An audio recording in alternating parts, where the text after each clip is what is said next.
have a chance to turn two. They got him. Carrying track, wall, and it's gone. Throwing to the end zone, tipped, picked off. Look, they shoot and score on the header. Welcome one, welcome all, welcome back for episode 6 of White Noise Sports with Tanner White. This is not a drill, this is the emergency NFL draft recap. You can blame the Atlanta Falcons and whatever they were doing for the urgency. On a real note, Detroit did an incredible job of hosting the draft and drew the largest crowd in draft history. The things I enjoyed most watching the draft, Roger Goodell and his wonderfully tongue-tied delivery, the delusion and fake excitement from the fans whose teams picked offensive linemen, also all the trades being in spots where no one really expected. Today I'm going over the results from my first round mock draft, telling you everything I goofed on, with deeper dives into specific picks and team dynamics. Today we're also bringing on the show's first guest, Zach Metz from Up Good in Waldo. Now Zach, I'll give you a little bit of Socratic method. Go ahead and tell us about your podcast a little bit. Make some plugs if you need to. Yeah, man, thanks for having me on. First of all, I'm excited to be here. As you said earlier, Up Good in Waldo, college basketball podcast. Nathan Surratt and I, my partner, we run throughout the college basketball season. We're pretty much twice a week, a little loose because of our schedules, but we'll do anything as far as, diving into conferences, diving into players. Next week, we're planning on bringing on DJ Courtney, who's a podcast favorite from previously for the transfer portal. We make our money on March Madness, man, and I know that you talk about how tough picking the draft is. March Madness is no biggie either. So that's really where we live. We live in the college basketball world. We do everything there. It's available on Apple and Spotify, and that's pretty much it about the podcast. Pretty simple, but love to have everyone here check it out. Yeah, and thanks for being here as well. First of all, NFL draft is probably the biggest news in the sporting world right now, right? Oh, I'd say so. Now, in fact, a little bit of background on us. I'm a stats guy, you're a stats guy, and we're both commentators. Yeah, and former partners. That is true. And sometimes, we still get together once in a while. That's true. So when we announce a game, we like to use stats more often than most, trying to kind of shoehorn them in at the right time. Here's a quick breakdown of the stats from my first round mock draft predictions. I predicted 3 guys in the exact right spot. That's it. I got Caleb Williams and Jaden Daniels as the top 2, plus Malik Neighbors at 6 to the Giants. Who'd you pick third? I had Marvin Harrison Jr. Really? Not Drake May? We got to talk about this just a little bit last weekend. In fact, I am not a Drake May believer. It doesn't mean I'm a hater. However, I think Marvin Harrison was the best player available. See, I don't think you're wrong, but I think when you look at the Patriots, they need a quarterback. And in the NFL, either you have a quarterback or you don't have a quarterback. And that's where I think that you had to go Drake May. Clearly, I am a Jacoby Brissett believer. You are, and I couldn't believe this. You got in there when I saw you, and you said Jacoby Brissett, and I'm like, are you kidding me? We disagreed. Career backup who has never made his money as a full-time starter, Jacoby Brissett, and you're going to build your future on that? I believe he will be a career average starter, or a league average starter for multiple years. For how many years does he have left? It feels like he's been in the league forever. That is true. It's tough to say. He might not be around a whole lot longer. Yeah, he's not going to be because Drake May is going to come in and run the show. It's entirely possible. Look. Or if they don't, Joe Milton. Yeah, the Patriots doubling up on QBs. We'll definitely mention a little bit more about that when we get to it. Yeah. So I had 6 more guys going within 2 spots of where they were actually picked. I did not get a single trade exactly right. But that's impossible. Like, I'm going to give you a little credit. Like, yeah, March Madness is tough for me personally on my view. But the draft is the single most difficult thing to predict because we don't know. All these teams, they have their grades and their players. They have their values. They have, the RAS score, or it's the combine, or it's the tape. Every team values things differently. We have no way of knowing it. And it's the same with, the guys like Kuiper and McShay and Pete Briscoe. Like, none of these guys have any idea. And that's why I think draft grades are stupid, too. Like saying right now, the Falcons got a D. I mean, that one I don't think we can dispute. But sure, these teams nobody knows. We don't know how these guys are going to project. We don't know what these teams cared about. We don't know where they're going to use them. I mean, for all we know, Michael Penix could be the day one starter. For all we know, we think we don't know, but that's how we view it. And so, getting trades right, I'm going to give you a little credit. That's almost impossible to do. Overall, I projected 8 teams to take the right position, but didn't have the right guy within that position group. That's tough to tell. It's all again back to the value chart. Who values who where? Maybe you look at corners because we're Detroit guys. We talk about the Lions needing a corner. They might have had Terrion Arnold as their best guy. On the flip side, the Eagles clearly had Quinyon Mitchell as their best guy. Kool-Aid McKinstry fell in the second round. Exactly. And, maybe somebody had him as their number 1 corner, but they didn't have a first-round grade on him. It's all on the value charts of these teams. Overall, can't be mad at myself, and most experts even probably aren't too mad at themselves because there were some mystifying pretty awful picks that I don't think anyone expected. I'm going to dive into 3 of those, right? Go ahead. So in my first ever episode, the only thing on my mind was NFL offseason news. I said Kirk Cousins to the Falcons was the most impactful move of that entire offseason. The Falcons had the entire world open to them at 8 and took Michael Penix. I don't get it. Penix is going to be 24 next month. He's not going to be a starter, presumably until at least 28 years old. And that's the difference I see between him and every other first-round QB. They're all going to have a chance to win a starting job, don't you think? Yeah, I mean, Caleb's the day one starter. Daniels is the day one starter. May's the day one starter. McCarthy he's going to at least compete. With Sam Darnold. Yep, Sam Darnold. Is Nick Mullins still around? Bo Nix, probably day one starter. Penix, it baffled me. You just paid Kirk Cousins, as you said, the most impactful move of the offseason. I don't think you're wrong on that by any means. And not only do you draft a quarterback, you draft a 24-year-old guy who lives and dies by downfield shots, and that's what their offense was at Washington. And now you plug him in to sit behind Kirk Cousins in an offense that's run first, heavy play action. I see kind of where the scheme fits, but I just don't think that, you're waiting on a guy to be 28 till he's at least guaranteed to start. And he's had multiple knee injuries. I know his medicals come back clear, but I have a hard time believing that, like, when you have knee surgery twice, that doesn't matter. So I'm with you. It just baffles me. Yeah, this is no master plan. It's not about praising Penix's college production. This is the Falcons self-sabotaging, and Kirk is reportedly very upset and confused about it, as I think he should be. Yeah. You don't tell your guy. And did you see the clips of him, like, out there doing the Falcons fans with the draft party, hyping the crowd up? Boom, we just drafted your replacement. And the thing that bugged me, like, Orlovsky was out there defending this, comparing it to, the Packers have done with Love and with Rodgers. No, it's nothing, because they didn't just pay these guys. Like, they drafted Jordan Love when they knew the Aaron Rodgers train was getting close to reaching the station. And the draft position that they took him to. Yeah, they 8th overall. Yeah, exactly. I think that matters. And when you look at the Falcons, who are a team that should be able to compete in what is the worst division in the NFL. No doubt. Panthers, garbage. Saints, garbage. The Bucs, I think they're coming back down to earth. I think they had a great year. I think that defense has lost a lot. And probably somewhere around league average for the Bucs. Yeah, exactly. And so I think you had an opportunity, add a defensive player, add another corner, add a weapon offensively. I know they've got plenty of weapons, but you can never have too many more. Add an offensive lineman to help with that scheme that Raheem Morris is going to have to bring in. It just makes no sense. I absolutely agree. All right, now we move on to the next pick that I'm not so sure about. The Jets and Vikings swapped the 11th and 10th picks. The Vikings took J.J. McCarthy. Can't complain about that, seeing as they don't want to be stuck with Sam Darnold. I had Brock Bowers going to the Jets like so many others did.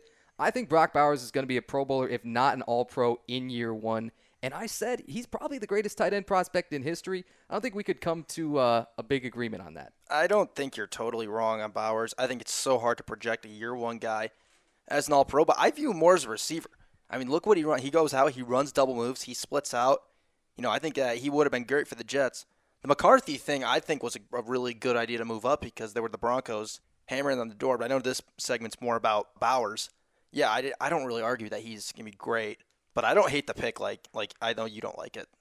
So the Jets ended up going with Olu Fashanu. Is he a bad player? Of course not. He was the offensive lineman of the year in the Big Ten, which, by the way, incredible offensive lineman around the Big Ten, so that's a pretty high praise there.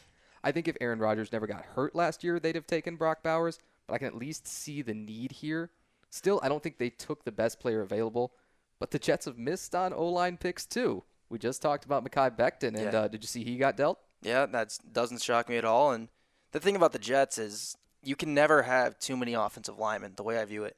And this has been regarded as the best tackle class in years with Olu Fashanu. I can't pronounce his name. I apologize. That's all right. But he would be the top tackle picked in 80% of years, maybe. As would Talise Fuaga, in my opinion. Exactly. These are big-time tackles. And you're going to protect your investment with Aaron Rodgers. You cannot have him get hurt again, or this whole thing gets thrown in the boat. The whole trade, it just turns into one of the biggest trade misses of all time. So you have to protect that investment. Yes, their tight end production is garbage, to be nice with it. Agreed. But you have to protect that investment, or else you're not even going to have a chance to get the ball to guys. And they have a few weapons. They've got Garrett Wilson, who is, I think, blossoming into a star in this league. Breece Hall as well. Breece Hall as well, a star. And they've got a really, really strong running back room as it is. I think that taking a tackle and protecting your investment is the right move for the Jets. And I don't think it would have been wrong if they would have taken Brock Bowers. I like that they're committing to Aaron Rodgers for at least the foreseeable future. Speaking of commitments to quarterbacks, I thought the last big miss of the first round, in my opinion, was the Chargers taking Joe Alt. Is he the best offensive lineman in this class? Absolutely.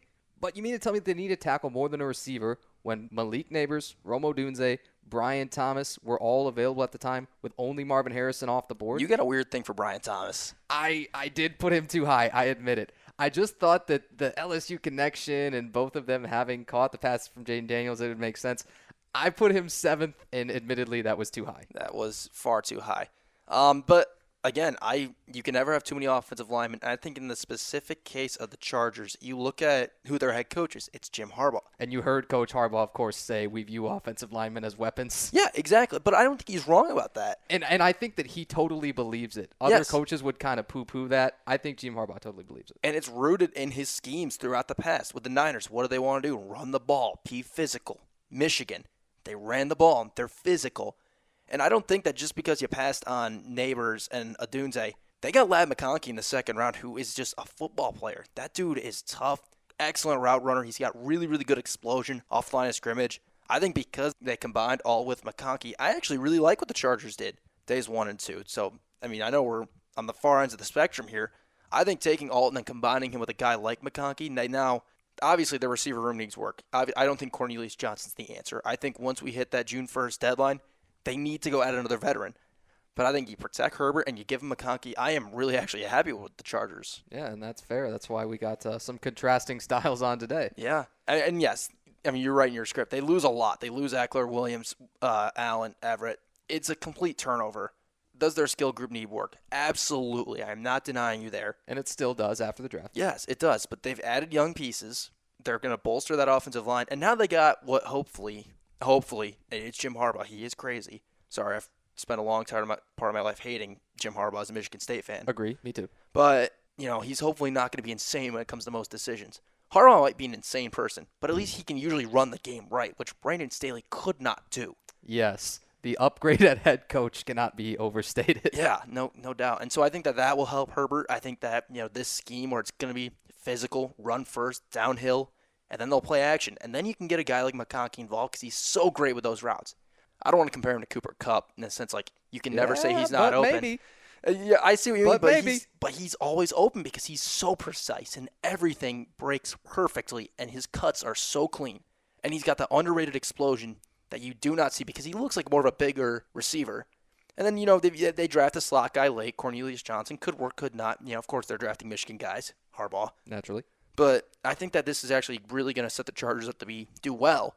And they have to because they're going to be playing in a division with Patrick Mahomes, with potentially Bo Nix and Sean Payton.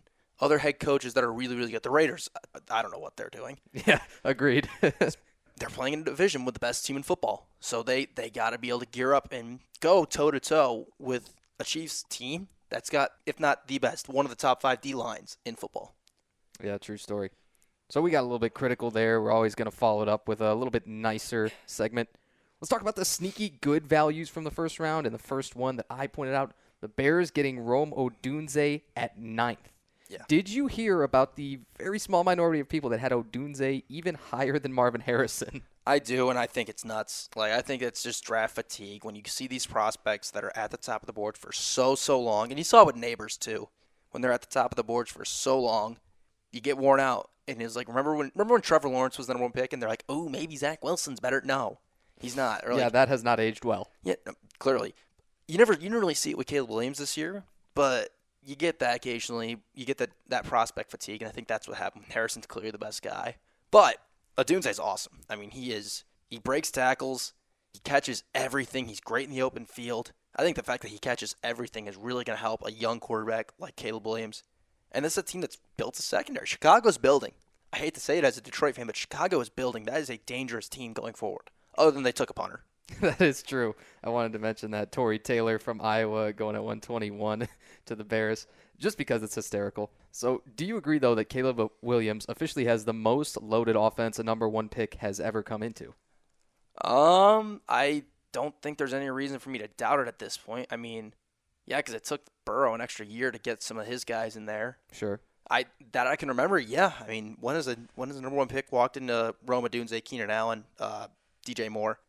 Cole Kmet's another one. DeAndre Swift. I'm not a DeAndre Swift believer. Me neither necessarily. He's an all right guy. Sure. But, yeah, he's walking into what I would say is a great skill room.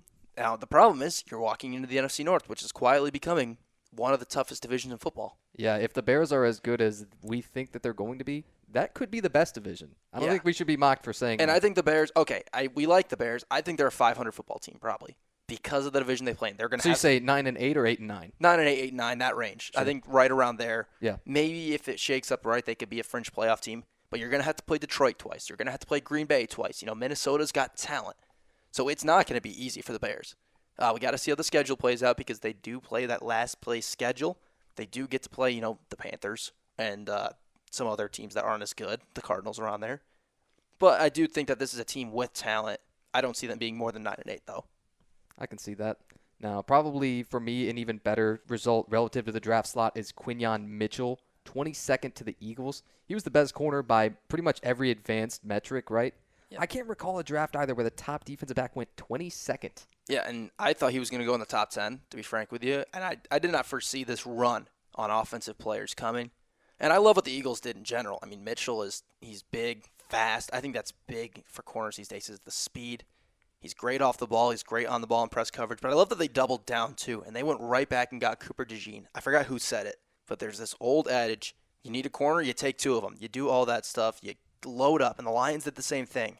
I think it's a really, really smart move because they can almost pair that with Darius Slay. They get him some help.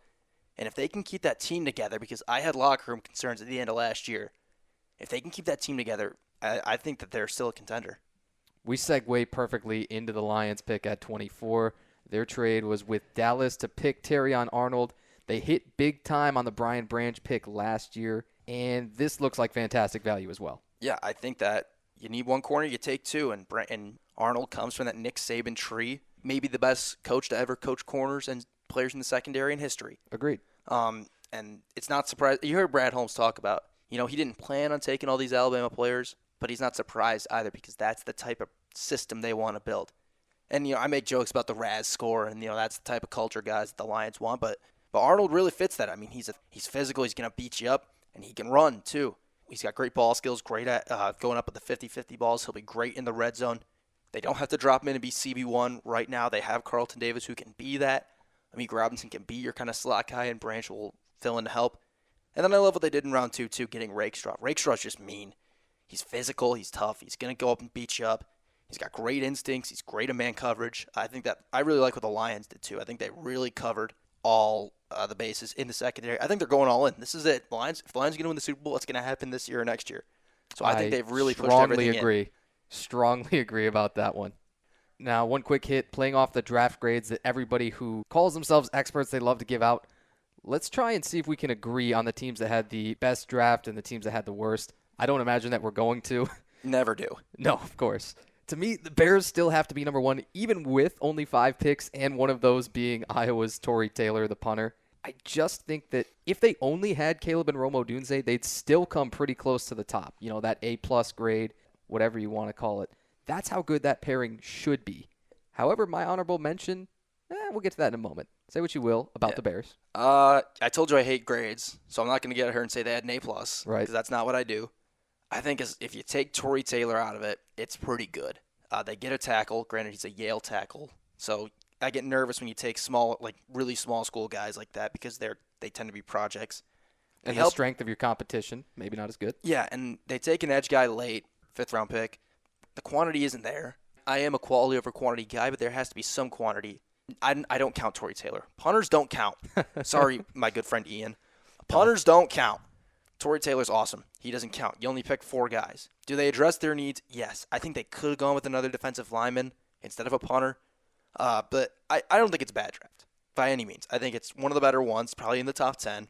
I don't think it's number 1. That's where I'm going to go at for that one. So if you want to throw out another team that you think was better, I'll give you the floor right here. Oof. It could be difficult. This is a tough ask. It's a really tough ask. If you want me to hop into my honorable mention, I can do that. Yeah, give your honorable mention, and I'll get back to you. I've got mine. It's Philadelphia. Okay.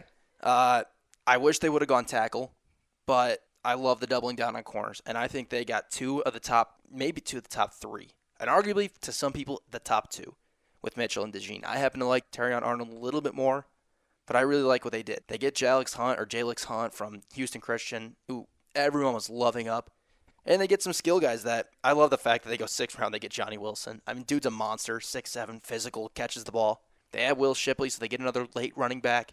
You can never have too many late round running backs because of the lifespan of them isn't long.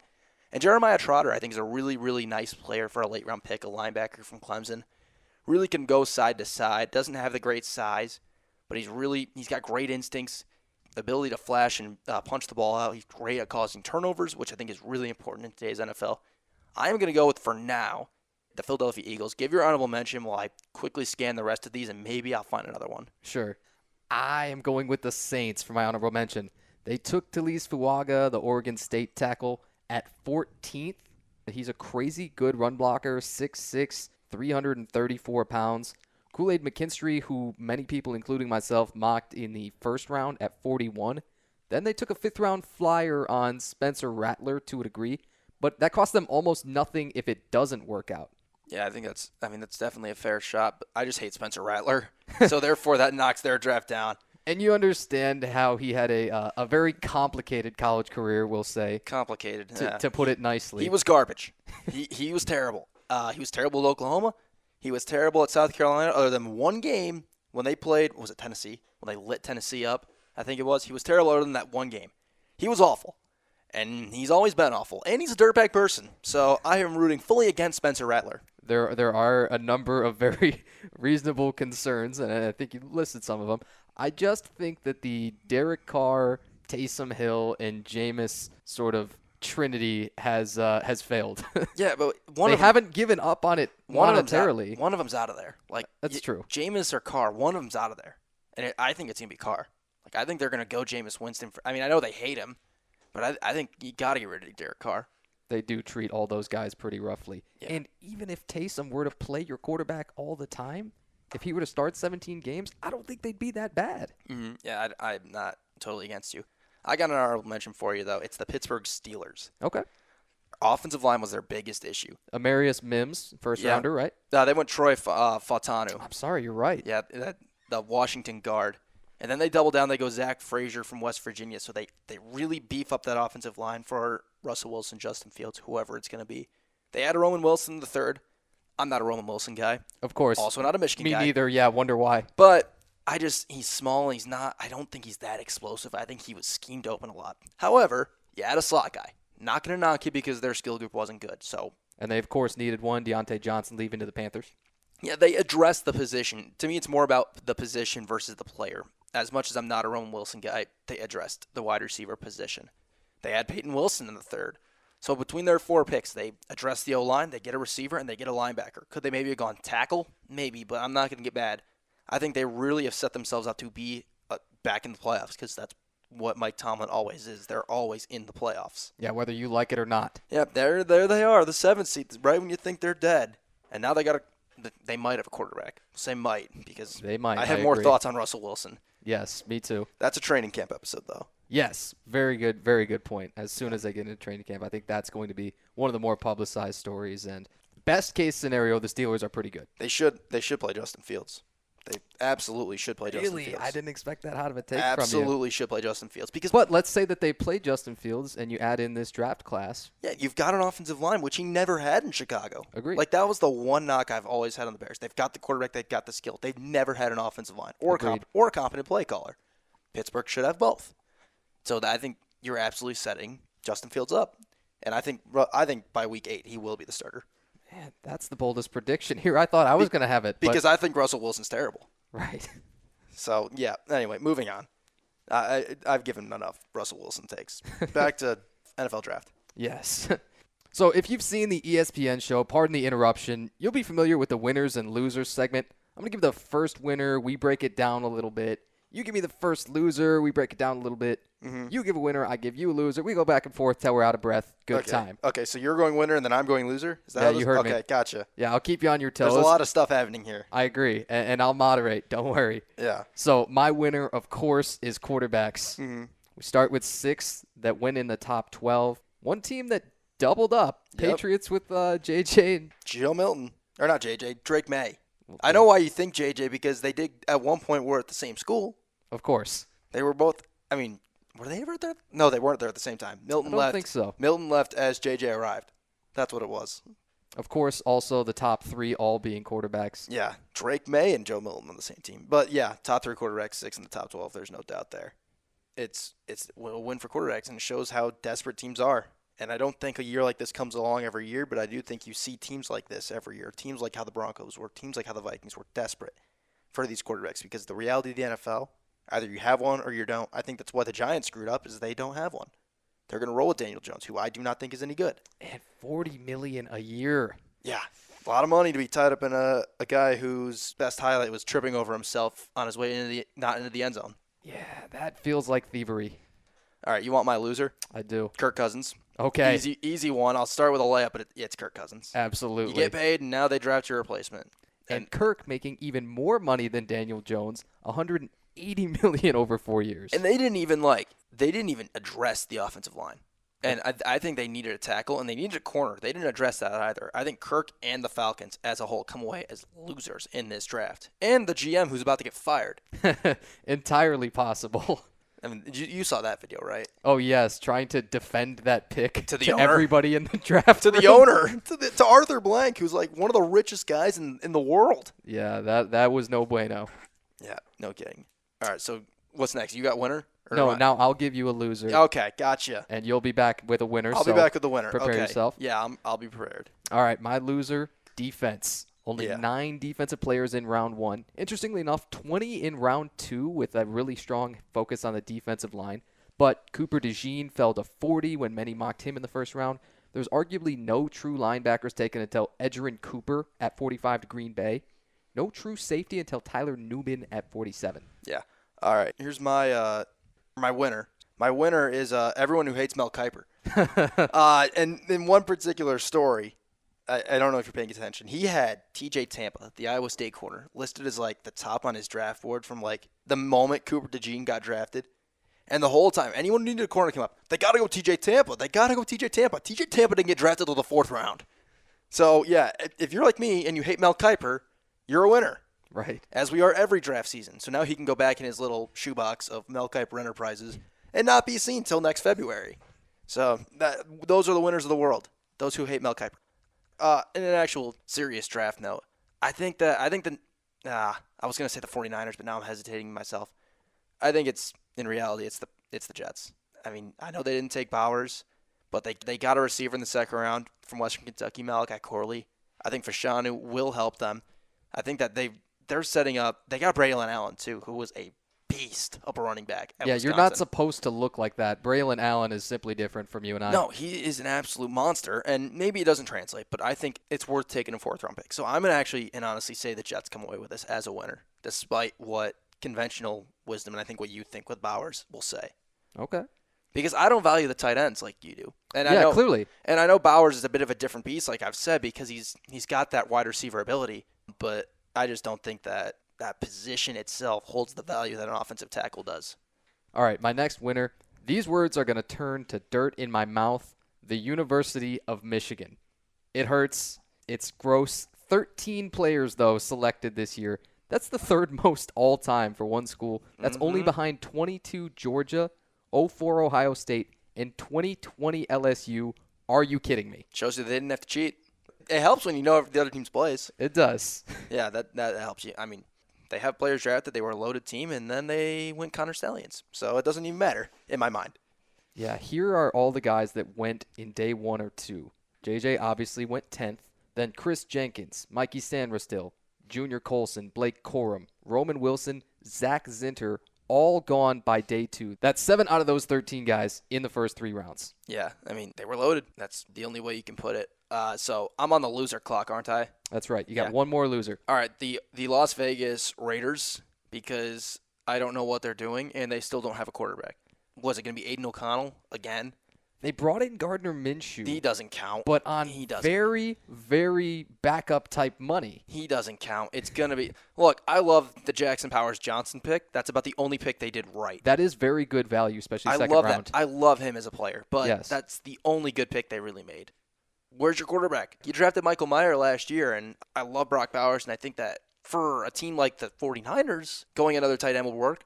Not a team like the Raiders, who doesn't have quarterback. A team like the Lions could do that. Not the Raiders. And you don't see the Raiders really heavily using 2 tight ends, unless you have Brock Bowers essentially be your slot receiver all year and you play 11. I mean, you could, but I'm going to be honest. I'm not like the Raiders scheme expert. Me neither. But I just don't get it. Unless your plan is use Bowers purely as a receiver, which you can do, but again, who's throwing him the ball? Aiden O'Connell. Gardner Minshew. Like I said, I think Gardner Minshew, just because they brought him in, because they paid him, more than a rookie contract, though not by much, I expect it to be Gardner Minshew. Do I think that's a problem? Yes. It is a problem because they're both bad. I mean, Minshew Mania lasted all of 3 weeks. That's over now. That is definitely true.